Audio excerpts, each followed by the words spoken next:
Hello friends, Radhe Radhe. आप सब लोग कैसे हैं? आपसे फिर एक रिक्वेस्ट है। अगर आपको मेरी भागवत जी पढ़ना अच्छा लग रहा है तो कृपया करके चैनल को सब्सक्राइब करें, वीडियो को लाइक करें और प्लीज़ कमेंट भी करें। कल हम पढ़ रहे थे मैया यशोदा का स्नेह पूरित वात्सल्य। आज हम लोग उसे पूरा आगे करेंगे। अगर आप लोग मेरे चैनल पर नए हैं तो कृपया करके उसमें शॉर्ट्स भी हैं और अदर वीडियो भी पड़ी हुई हैं, कृपया करके उन्हें भी देखिएगा। राधे राधे। शरीर से भक्ति करते समय आँखों में और मन में श्री कृष्ण को बसाए रखो।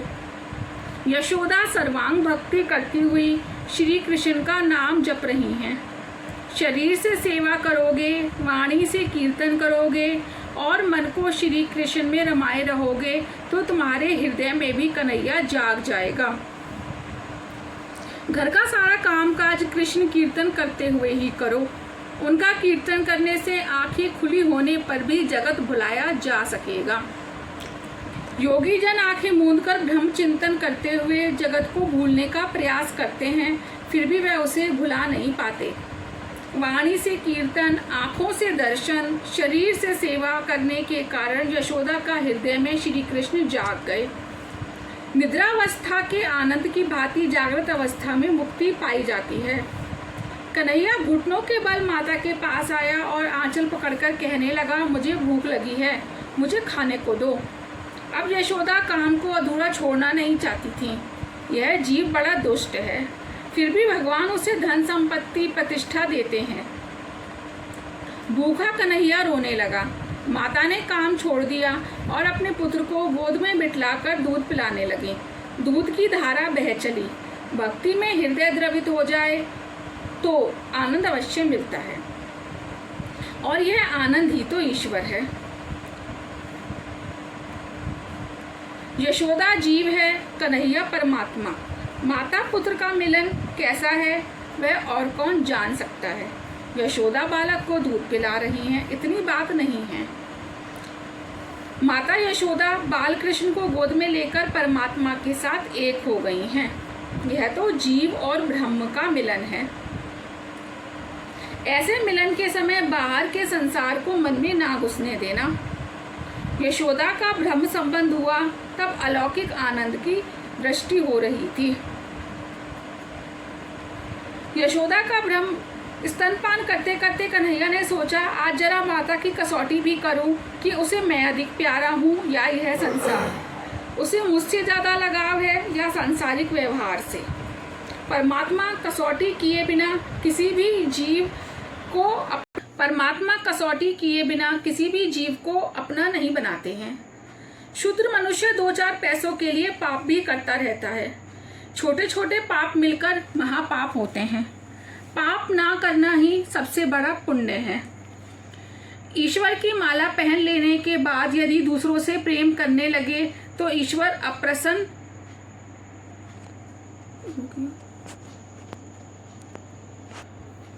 माफी चाहूंगी, कुछ मैं गड़बड़ पढ़ रही थी लेकिन वो मुझे उसका अर्थ समझ में आ गया है। ईश्वर की माला पहन लेने के बाद यदि दूसरों से प्रेम करने लगे तो ईश्वर अप्रसन्न हो जाते हैं। मैं इसका अर्थ अलग समझ रही थी। इसका अर्थ यही है कि जब हम ईश्वर के कांटेक्ट में आ गए हैं तो फिर हम दूसरों को प्रेम करेंगे तो भगवान अप्रसन्न हो जाते हैं। ईश्वर चाहते हैं जीव एकमात्र उन्हीं से प्रेम करे। प्रेम करने योग्य तो ईश्वर ही हैं, क्योंकि जगत के पदार्थों का प्रेम कभी ना कभी रुलाता ही है। कन्हैया ने माता की परीक्षा लेने की सोची। मैं अग्नि को हवा दूंगा, वह प्रज्वलित होगी तो चूल्हे पर रखा दूध उफनकर चूल्हे में बहने लगेगा। अब यदि माता मुझे छोड़कर दूध को बचाने दौड़ेगी तो मैं मान लूंगा कि उसे मैं नहीं, सांसारिक संपत्ति ही अधिक प्यारी है। अरे संसार का व्यवहार ना तो कभी अच्छी तरह से समाप्त हुआ है और ना कभी होगा। महापुरुषों ने कहा है, इस जगत में हर तरह से सुखी ना तो कोई हुआ है और ना कोई होगा, और यदि सुखी होगा भी तो वह अपना गौरव गवा देगा। संसार में कठिनाइयां तो आती ही रहेंगी, किंतु एक भी क्षण परमात्मा का स्मरण ना छोड़ने की प्रतिज्ञा करनी होगी। ऐसा करने पर पाप से पुण्य बढ़ जाएगा। जब मनुष्य का जन्म मिलता है तो पाप और पुण्य दोनों झेलने पड़ते हैं। दुखद प्रसंग आने पर मन को समझाया जाए कि पाप घट रहा है। कन्हैया की आज्ञा से अग्नि प्रज्वलित हुई और दूध उफनता हुआ बाहर बहने लगा। इन साधु लोगों को और कोई काम तो है नहीं। दिवस में स्वाद रहित अन्न एक बार खाकर सारा दिन राधे कृष्ण का चिंतन करते रहते हैं। इस दूध के उफनने के प्रसंग में वह कुछ कारण इस प्रकार बतलाते हैं। नंबर 1, वह दूध ऋषि रूपा गाय का था। ऋषि तप और साधना करते करते थक गए, फिर भी उनके मन में बसे हुए काम का नाश नहीं हो पाया। उस बुद्धिवासी काम का नाश करने के लिए ऋषि गायों का रूप लेकर गोकुल में आ बसे। दूध कन्हैया के उदर में जाना चाहता था। यदि श्री कृष्ण मेरा आहार करेंगे तो मेरा कल्याण होगा। कामी के उपयोग में आने पर भोग विलास से पदार्थ का विनाश होता है। योगी जन परमात्मा के स्वरूप में मिल जाते हैं। वैष्णव श्री कृष्ण को अपने स्वरूप में उतार देते हैं। यदि यशोदा जी कृष्ण को बहुत स्तनपान कराएंगी तो उसे भूख नहीं रहेगी और वह मेरा आहार नहीं करेगा। यदि भगवान की सेवा मैं नहीं कर पाऊंगा तो मेरा अस्तित्व वृथा ही रहेगा। अतः मुझे तो अग्नि में कूदकर अपने आप को समाप्त कर देना है।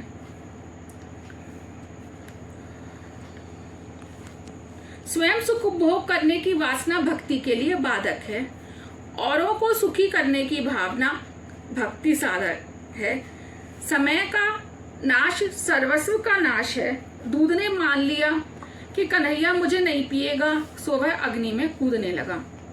नंबर 2, दूध चाहता था और मानता था यशोदा थोड़ा सा अपना दूध पिलाएगी और भूख बाकी रह जाएगी तो कृष्ण उसे पिएगा, किंतु लाला तो माता का दूध ही पिए जा रहा था। दूध ने सोचा लाला मुझे नहीं पिएगा तो वह मुझे भी पी ऐसी विनती करता हुआ बर्तन से बाहर दौड़ पड़ा। नंबर 3, एक तो महात्मा कहते हैं दूध यशोदा जी के घर का था, अतः उसे कृष्ण कीर्तन, कृष्ण कथा, श्रवण, सत्संग का लाभ मिला था। 1 करोड़ जपमाला दिव्यता का संचार करती है, तो दूध स्वयं कन्हैया के घर का वासी था और वही दूध तो ऋषि रूपा गाय का था। दूध का उफान विषय सुखों की याद है। संसार के सुखों का उपभोग इस प्रकार करो कि मन उनसे चिपक ना जाए, याद बाकी ना रह जाए। ठाकुर जी की सेवा करने के समय विषय सुखों की याद आना दूध के छलकने जैसा ही है और ऐसा होने पर भक्ति मिट जाती है। परीक्षा लेने के हेतु ही तो कन्हैया ऐसी माया रचता रहता है। सेवा करते करते जगत की याद आना या करना इष्ट नहीं है। लोग डाकोर के रणछोड़ राय जी को याद नहीं करते, किंतु वहाँ का गोटा एक खाद्य विशेष को याद करते हैं। डाकोर जी की सुंदरता की नहीं, गोटा के स्वाद की याद सताती रहती है। ईश्वर की सेवा करते करते यदि विषय सुख याद आ जाए तो मान लेना दूध छलकने लगा है। आंखें झुकाकर जय श्री कृष्ण कहकर सेवा में लगे रहो। यदि इस समय किसी से नजर मिलाओगे तो मन चंचल हो जाएगा, सेवा का काम अधूरा छूट जाएगा। नंबर 4, एक अन्य महात्मा ने इस प्रकार कहा, यशोदा जी को वैसे तो कन्हैया ही अधिक प्यारा था, किंतु चूल्हे पर जो दूध था वह गंगी नाम की गाय का था। कन्हैया को इस गाय का दूध बड़ा पसंद था। वह वही पीता था। सो यशोदा ने सोचा यदि यह दूध छलक जाएगा तो कन्हैया गंगी गाय का ही दूध मांगेगा तो मैं उसे क्या पिलाऊंगी। इस प्रकार यशोदा दूध को बचाने के लिए नहीं, किंतु कन्हैया के प्यारे भोजन को बचाने के लिए दौड़ी थी। प्रियजन की अपेक्षा प्रियजन की वस्तु अधिक प्रिय लगती है। नंबर 5, एक और महात्मा कुछ इस प्रकार कहते हैं, दूध ने परमात्मा को यशोदा की गोद में देखा। ईश्वर दर्शन के बाद भी मुझे अग्नि की आंच सहनी पड़ती है। मेरा दुख ताप अभी तक कम नहीं हो पाया। मेरे पाप बहुत हैं। मैं जीने योग्य नहीं हूँ। मुझे अग्नि में कूदकर मर ही जाना चाहिए। ऐसा सोचकर दूध छलकने लगा। ईश्वर को एक ओर रखकर छोड़कर सांसारिक कार्य के पीछे दौड़ने लगता है, ये ऐसा जीव है। भ्रम संबंध होने पर संसार का स्मरण हो आना उस दूध का छलकना ही है। कई लोग माला तो फेरते हैं, किंतु उनका मन तो साग सब्जी की खरीद में, घर गृहस्थी की चिंता में लगा होता है। ऐसे जप में प्रभु का नहीं, उन वस्तुओं का जप होता रहता है। संयोग में उपेक्षा का भाव दोष दर्शन है। कन्हैया दूर था तो यशोदा उसे गोद में उठाने के लिए ललायत थी, और अब गोद में आया तो उसकी उपेक्षा करके दूध के पीछे भागने लगी। सुलभ वस्तु की उपेक्षा करना तो जीव का स्वभाव ही है। भगवान ने सोचा, यशोदा ने कई व्रत जप किए तो मैं उसे मिला, किंतु अब सेर दो सेर दूध के लिए मुझे छोड़ चली है। लाला को छोड़कर यशोदा जी सांसारिक काम करने गई।